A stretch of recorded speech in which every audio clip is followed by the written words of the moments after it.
Social science class 9th economics. ये हमारा chapter चल रहा है the story of village Palampur और ये इसका लास्ट वीडियो है। इसके साथ ही हमारा चैप्टर फिनिश हो जाएगा। दिस वीडियो कंटेंस, इस वीडियो में हम देखने वाले हैं नॉन फार्मिंग एक्टिविटीज़, पालमपुर में होने वाली जो गैर कृषि क्रियाएं हैं उनके बारे में, जिसमें मेन है dairy, small manufacturing unit, shop keeping, new type of shop in Palampur and transport, दुग्ध उत्पादन, छोटी निर्माण इकाई, लघु निर्माण इकाई और दुकानें, नए प्रकार की दुकान और परिवहन व्यवस्था। नॉन फार्मिंग एक्टिविटीज़ इन पालमपुर। अब हम देखेंगे कि पालमपुर में कृषि के अलावा दूसरी क्रियाएं कौन सी हैं, गैर कृषि क्रियाएं, जिन्हें हम कहते हैं नॉन फार्मिंग एक्टिविटीज़। हमने देखा था कि पालमपुर की लगभग 75% पॉपुलेशन है वो कृषि में लगी हुई है। About 75% of the population of Palampur is engaged in farming and the remaining 25% are engaged in non-farming activities. About 25% of working population of Palampur is engaged in non-farming activities. Dairy, small-scale manufacturing, shopkeeping and transport are the main non-farming activities in Palampur. Palampur में जो प्रमुख गैर कृषि क्रियाएं हैं उसमें दुग्ध उत्पादन, लघु विनिर्माण इकाइयाँ, दुकानें और परिवहन व्यवस्था प्रमुख है। डेयरी, अब सबसे पहले हम लेते हैं दुग्ध उत्पादन। Dairy dairy is the second most important productive activity in Palampur. The first one was agriculture और farming and the second is dairy. सबसे पहली जो प्रमुख आर्थिक क्रिया पालमपुर की है वो कृषि है और दूसरे नंबर पे दुग्ध उत्पादन आता है। People keep buffaloes for milk production and feed them on grass, jowar and bajra. लोग दुग्ध उत्पादन के लिए भैंस पालते हैं यहाँ और उनको आसपास के खेतों से ज्वार बाजरे की जो फसल होती है चारे के रूप में उसका प्रयोग करते हैं और कहीं जो खुले घास के मैदान हैं वहाँ से घास भी लाकर उनका पालन पोषण करते हैं। Milk is sold in near by village Raiganj. हमने देखा था कि पालमपुर के पास एक बहुत बड़ा गांव है रायगंज और वहाँ तक जाने का एक प्रॉपर रोड नेटवर्क भी है, तो दूध जो है वो गांव के अलावा रायगंज गांव में जाकर बेचा जाता है। 2 milk collection centres have also been established in Palampur. Palampur में 2 दुग्ध एकत्रण केंद्र भी बन गए हैं। शाहपुर के एक व्यापारी ने वहां पर कलेक्शन सेंटर बनाए हैं जहां पर जो ये लोग दुग्ध उत्पादक लोग हैं अपना दूध जाकर दे देते हैं और वहां से वो दूध इकट्ठा कर कर आसपास के शहरों में बेचा जाता है। स्मॉल मैन्युफैक्चरिंग यूनिट, लघु विनिर्माण इकाइयाँ, कुछ छोटी छोटी इकाइयाँ जहाँ पर कि उत्पादन किया जाता है। अब हमने देखा था कृषि और दुग्ध उत्पादन, ये दोनों कैसी एक्टिविटी है, प्राइमरी एक्टिविटी, प्राथमिक क्रिया।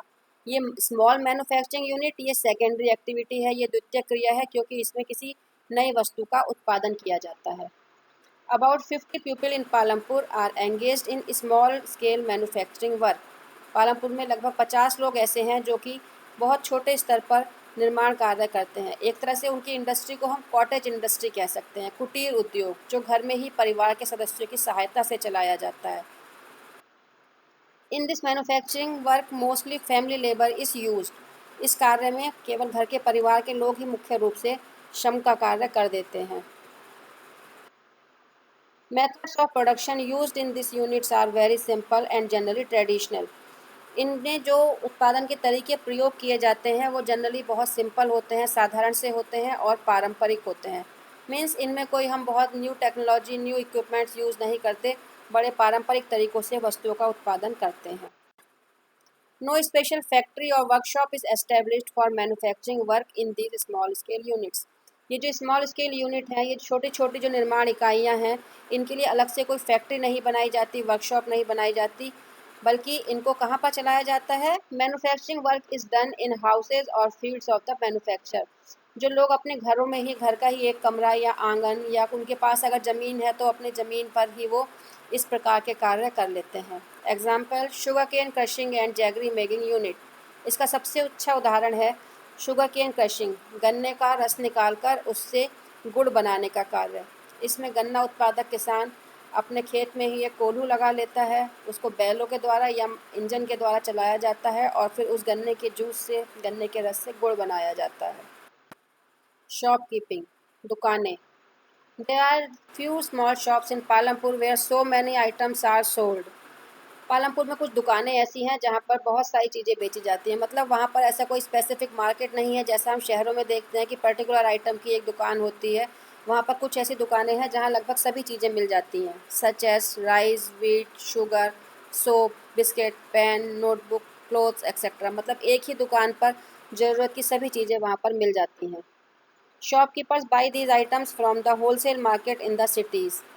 गांव में जिन लोगों ने इस तरह की दुकानें खोली हुई हैं वो पास के शहर में जाकर वहाँ के थोक बाजार से एक सामान खरीद लाते हैं और फिर अपने गांव में लोगों को बेचते हैं। Some people whose houses are near bus stands sell eatables from their houses.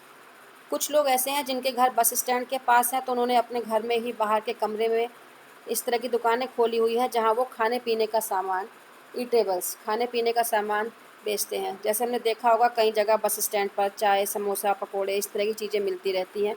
ऐसे ही पालमपुर में भी है। A new type of shop in Palampur, computer centre. अब पालमपुर में एक नई तरह की दुकान खुली है, वहाँ पर एक कंप्यूटर सेंटर खोल लिया गया है। One boy named Karim started a computer centre in Palampur. This was totally a new business in Palampur. Palampur का एक लड़का करीम, जिसने कंप्यूटर एजुकेशन प्राप्त की थी, उसने अपने गांव में आकर एक कंप्यूटर सेंटर खोल लिया है और पालमपुर के लिए एक पूरी तरह से नए प्रकार का व्यवसाय है ये। He employed 2 girls who are qualified in computers as computer instructor in his centre. उसने अपने गांव की 2 लड़कियों को, जिन्होंने कंप्यूटर में ट्रेनिंग ली थी, उनको ही कंप्यूटर इंस्ट्रक्टर के लिए, कंप्यूटर टीचर के लिए अपने सेंटर पर रख लिया है।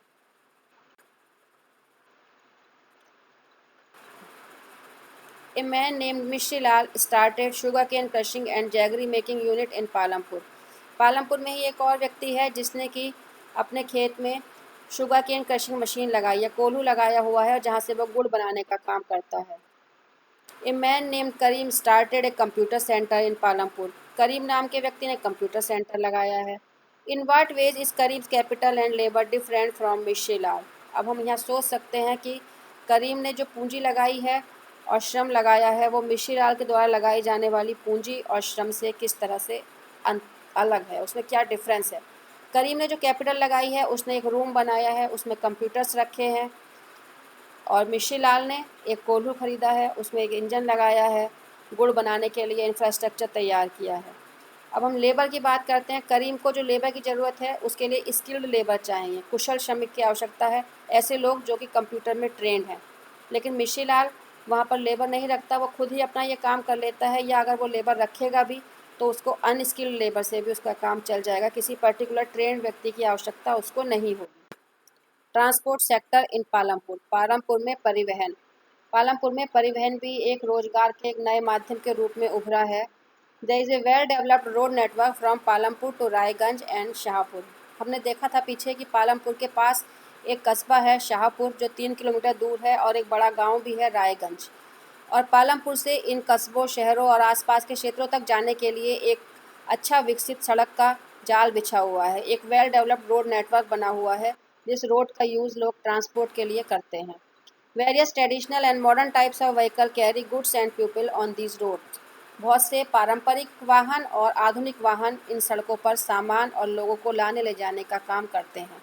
ट्रेडिशनल ट्रांसपोर्ट व्हीकल्स, पारंपरिक साधन कौन से होते हैं जिसमें कि वे चीज़ें आती हैं जो हम प्राचीन काल से प्रयोग करते आ रहे हैं, जैसे बैलगाड़ी, घोड़ा गाड़ी, बुग्गी, रिक्शा, तांगा, ये सब भी इन सड़कों पर चलती हैं। और मॉडर्न व्हीकल्स जिसमें कि कार, बस, ट्रक, जीप एक्सेट्रा ये चीज़ें आ जाती हैं।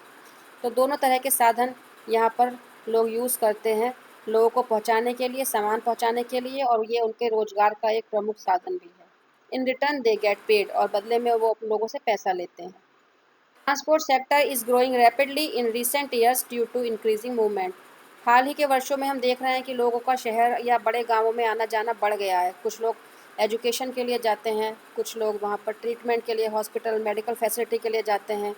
जो लोगों ने यहाँ पे शॉप कर रखी हैं, दुकानें खोल रखी हैं, वो रॉ मटेरियल लेने जाते हैं, और जो लोगों ने इंडस्ट्री चला रखी है वो रॉ मटेरियल लेने जाते हैं। मतलब people move from one place to another due to various works, various goals.